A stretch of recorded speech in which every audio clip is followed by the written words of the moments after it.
Olá, eu vou falar com vocês agora sobre a história, né, de Bert Helling, a história das constelações familiares. Bert Hellinger começou sua vida profissional como missionário e educador na África do Sul. A observação de padrão de comportamentos que se repete nas famílias e suas consequências foi a matéria-prima inicial das constelações sistêmicas. Depois, fundamentadas em diversas formas de terapias familiar, esse psicólogo, teólogo, esse terapeuta alemão iniciou esse trabalho e publicou mais de 100 livros, 40 anos pesquisando nessa área, e ultrapassou as fronteiras da psicologia. Em 2004, ele ganhou o Prêmio Nobel da Medicina Integrativa. Hoje, seu reconhecimento é mundial. As constelações sistêmicas começaram como meio de representação familiar. A metáfora era as pessoas ocupando lugares na família, como as estrelas e planetas no sistema solar. As desordens no sistema familiar foram nomeadas emaranhamentos sistêmicos, como nós a serem desatados. No Brasil, as constelações estão sendo regulamentadas como um método válido na área do direito, com total eficácia na resolução de conflitos. Na área da psicologia, educação e organização educacional, as inúmeras dissertações de tese e aplicabilidade em vários países. E no início, consistia em reunir pessoas que seriam os representantes do sistema de um cliente, um casal, família ou a empresa, e colocá-las como os personagens da história. E ocorria um fenômeno quando os representantes eram colocados nesses papéis. As pessoas sentiam e apresentavam sintomas iguais àqueles que estavam representando. Uma pouca informação prévia, revelando os problemas até então ocultos.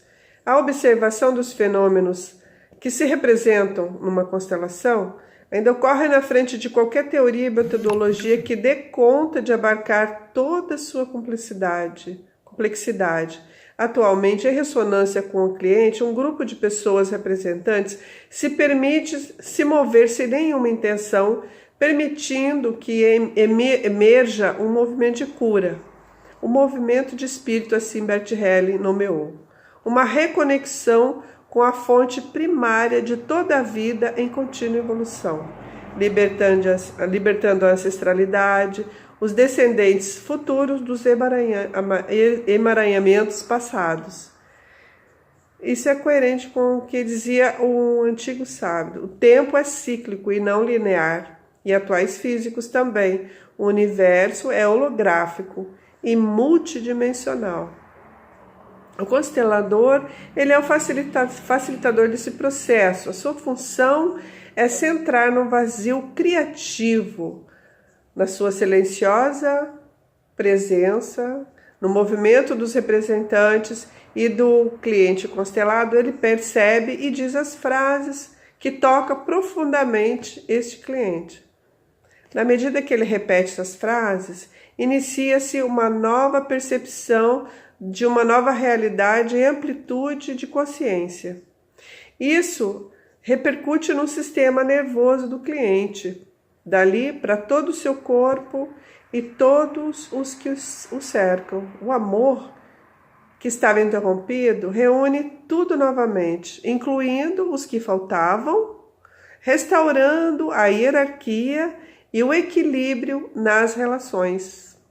A pessoa que representa o cliente, bem como todos os outros que estão envolvidos na constelação, apenas deixam seus corpos livres e o movimento acontece naturalmente.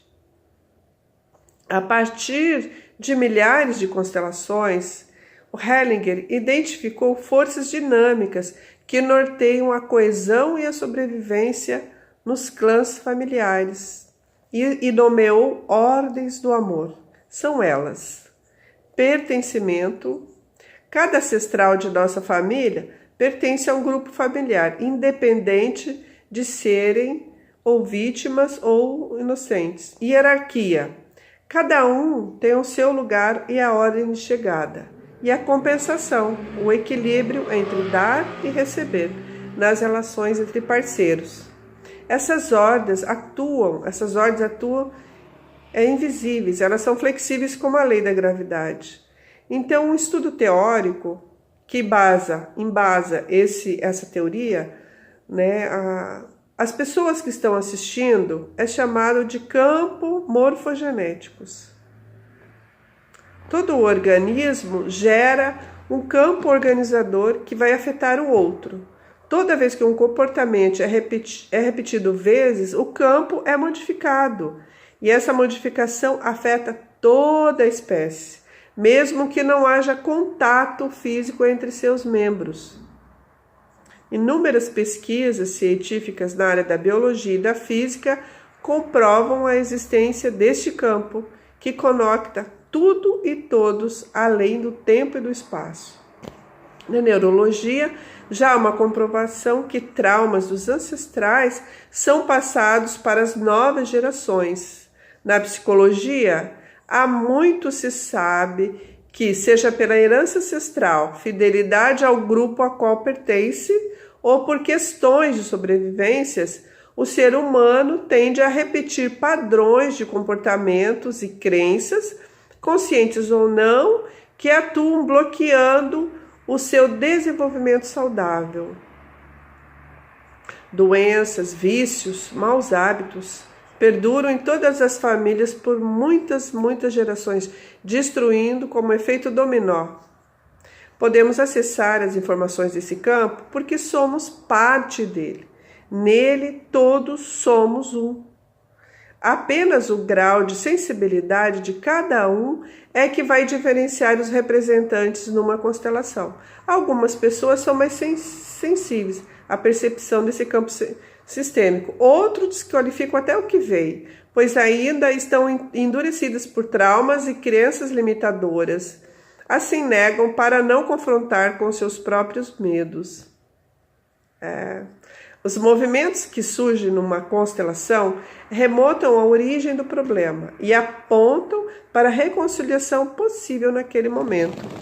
A percepção dos padrões permite a todos que participam de uma constelação compreender e aceitar, ampliar os seus limites, expandir a consciência e transformar a vida, levando ao comprometimento com uma nova forma de agir. É um processo de libertação. É claro que nem todos estão prontos para olhar sem julgar o que vem. Como diz Hellinger, é mais fácil sofrer do que encontrar soluções. Ser vítima dos outros, impotentes diante das doenças, é uma forma de continuar numa lealdade infantil aos arcaicos padrões familiares, sendo uma criança inocente. Crescer é biológico, mas amadurecer exige coragem.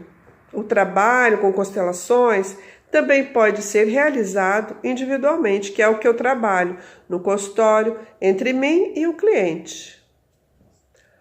O estudo do genograma e o uso de bonequinhos inicia o processo de compreensão. Os bonecos na água são representantes como se movimentam num grupo, revelando os emaranhamentos ocultos que atuam causando as doenças físicas, mentais e todo tipo de problema.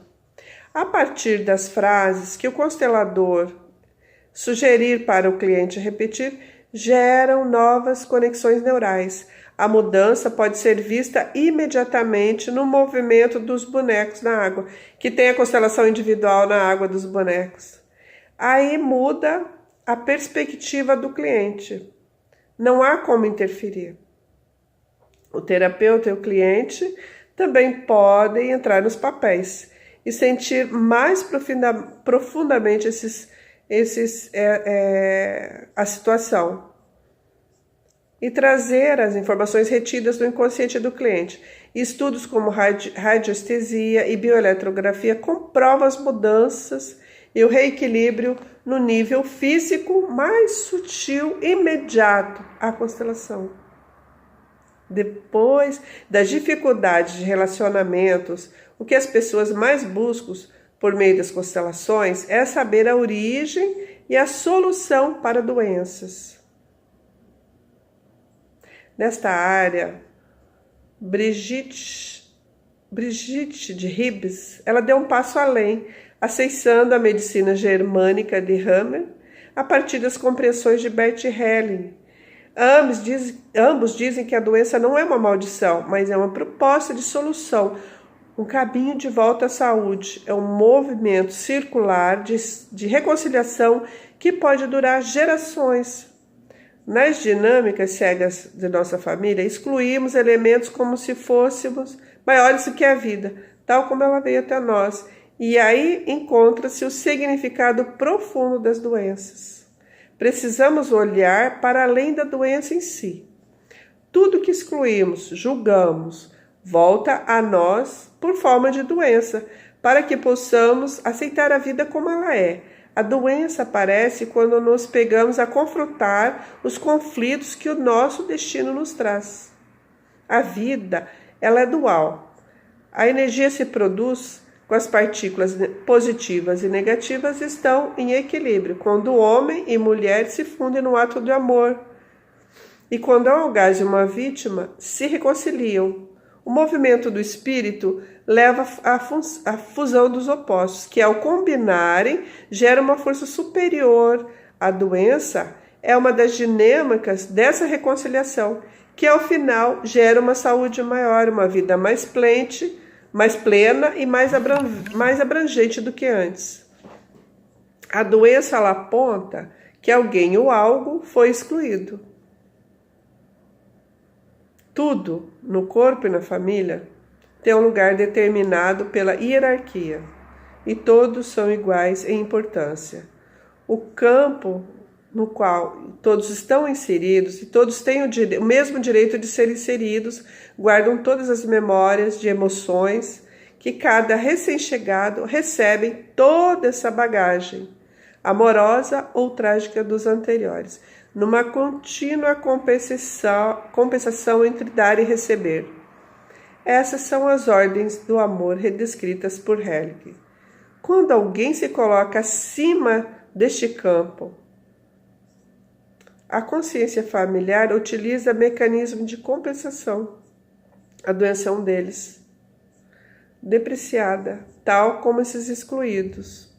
As plantas, animais ou seres humanos, elas estão a serviço da sobrevivência da própria espécie. Os mais jovens a serviço dos mais velhos.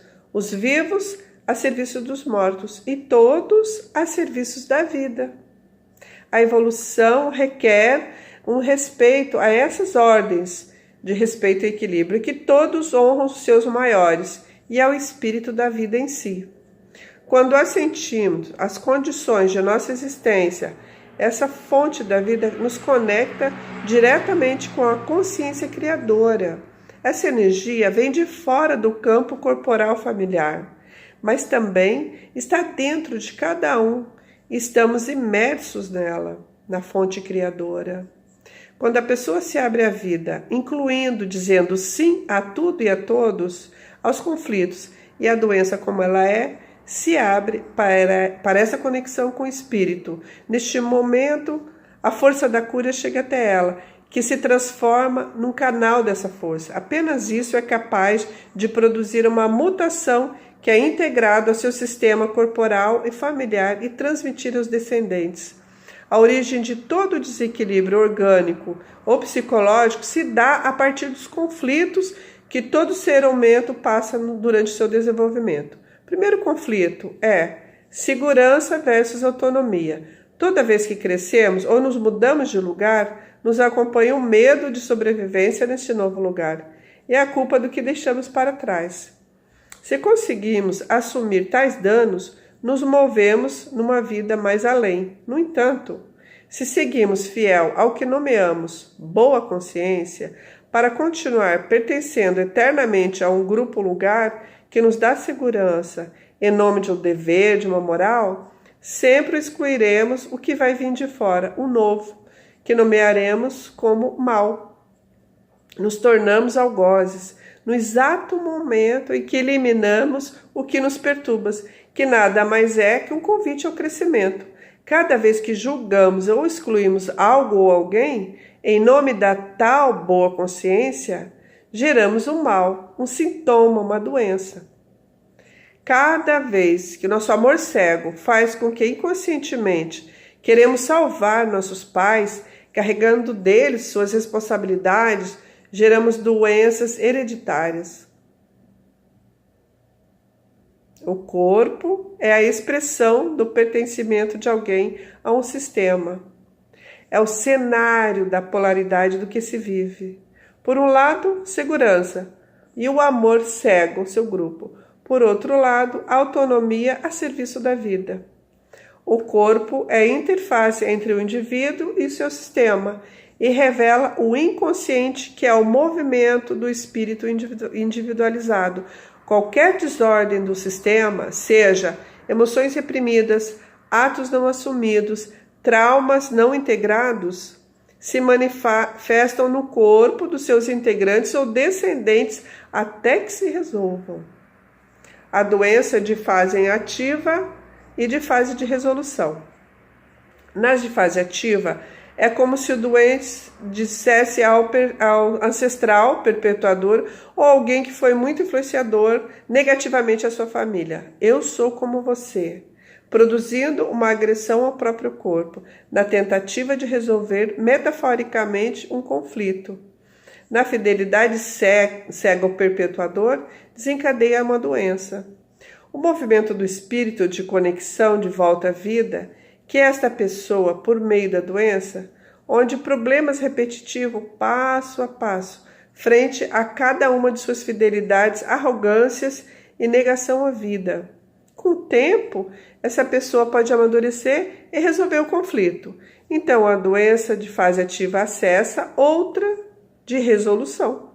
Nesta, o doente reconhece o mal que fez na fase anterior e inicia a restauração do seu corpo. Ao contrário, é dominado por um sentimento de culpa próprio do perpetuador. Seu vínculo a ele torna-se: eu pago por você. Aí a doença torna-se crônica e redobra seus esforços para que o doente perceba que nessa expiação está perdendo sua vida. Os traumas são os nossos conflitos mais graves e só se resolvem no nível superior de compreensão e aceitação da doença, e não no nível emocional ou na prisão da dor e de sofrimento. Precisamos fazer o caminho de volta para antes do início da doença, integrar o que foi excluído. Nele estão as partes saudáveis perdidas por nós, fragmentos de alma. O primeiro movimento de cura está em reconectar-se com a mãe, porque ela representa a aceitação da vida, depois com o pai, que representa a ação na vida. Segundo o estudo de Hamlet, cada emoção se relaciona com uma parte do cérebro que rege órgãos correspondentes. No desenvolvimento do cérebro, primeiro vieram os órgãos de sobrevivência no tronco cerebral, sistema digestivo, respiratório e reprodutor, que reflete os conflitos do que precisamos ter ou expulsar para sobreviver. Depois, o cerebelo, responsável pela proteção do corpo, refletindo os conflitos de ataque, defesa ou fuga. Posteriormente, surgiram os hemisférios cerebrais, responsáveis pela estrutura e pela sustentação, os ossos e músculos que refletem os conflitos de autoeficácia e valorização. O hemisfério esquerdo regula o lado direito do corpo. A parte direita refere-se ao presente, o pai, a linhagem paterna, o masculino e o relacionamento entre iguais. O hemisfério direito regula o lado esquerdo, reflete o passado, a mãe, a linhagem materna, o feminino e a relação pais e filhos. E por último, apareceu o neocórtex, o cérebro das relações, da vida em grupo e do desenvolvimento pessoal. Hellinger descreveu as ordens do amor, pertencimento, hierarquia e compensação do sistema familiar. E Hamlet relacionou as doenças aos conflitos vividos durante o desenvolvimento. O corpo é o reflexo do sistema familiar. o palco entre os conflitos humanos se reensinam, seja no sistema corporal ou familiar. Curar significa restabelecer a ordem, uma nova ordem que surge depois de um conflito, mais abrangente e plena do que antes. A cura é abraçar a vida como ela é. A cura é abraçar a vida como ela é. É uma aceitação. Namastê.